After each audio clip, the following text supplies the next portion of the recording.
का खाली कर रहे हैं। सत्र है और बहुत जल्दी। अरे उनसे कहो 3 दिन का क्यों, 3 घंटे का ही करते। विजन 2047 को लेके अभी से 24 घंटे सदन चलेगा कह रहे हैं। मैं 24 घंटे सदन चलाने का विरोध करता हूँ।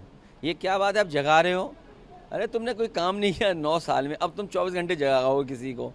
ये कहाँ का पागलपन है भाई? स्कूल मर्जर के अलावा और कौन से मुद्दे रहने वाले? महंगाई, गरीबी, बेरोजगारी और जिस तरह अन्याय हो रहा है। विधानसभा सत्र शुरू हो। देखिए, ये वोट का जो मसला है बड़ा है। जब इतनी चीज़ें उपलब्ध हैं, इतना रिसोर्सेज हैं, तो चुनाव आयोग को, सरकार को ऐसे पुख्ता इंतज़ाम करने चाहिए जिससे कहीं किसी का फर्जी वोट ना बन जाए। और क्योंकि बीजेपी एक्सपर्ट थी वोट बनाने में, वोट कटवाने में, और सबसे ज़्यादा फर्जी वोट भी बीजेपी ने बनवाए। जब उन्हें वोट की कमी पड़ गई जीतने के लिए तो उन्होंने पुलिस आगे कर दी।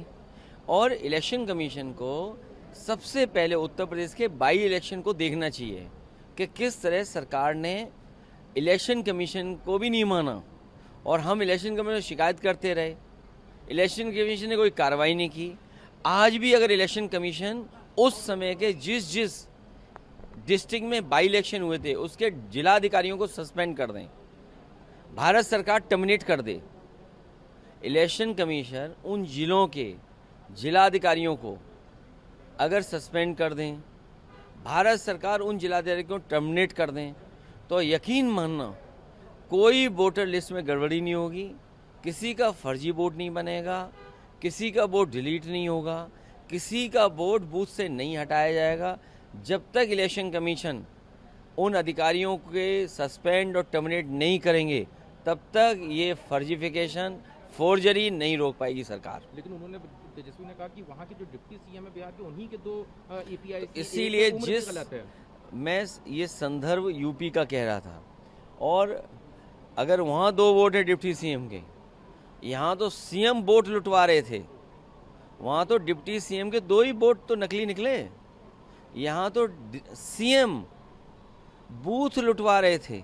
कोई कल्पना कर सकता है कि बूथ लूटा जाएगा आपका, और वो भी सीएम कहेंगे तब बूथ लूटा जाएगा? आप बताइए, अयोध्या में जो शिक्षा विभाग के अधिकारी अपॉइंट करे थे, जो दूसरों को ड्यूटी दे रहे थे, वो कौन थे? इसी तरह मीरापुर में, कुंदरकी में जो कमिश्नर हैं, डीएम हैं, एसएसपी हैं, एसएसपी के अब वोट बढ़वाने के लिए अपनी फौज लेके घूम रहे थे। वो एसएसपी घूम रहे थे कि वोट बाहर मत निकलना घर से। क्या हमने आपने वो रिवॉल्वर नहीं देखी जिसमें महिलाओं पे रिवॉल्वर तान दी? तो इलेक्शन कमीशन सो रहा था क्या भाई? इलेक्शन कमीशन के इसीलिए तो हम सफ़ेद चादर देने गए थे। क्यों देने गए थे? तो जब अधिकारी ही अपराधी बन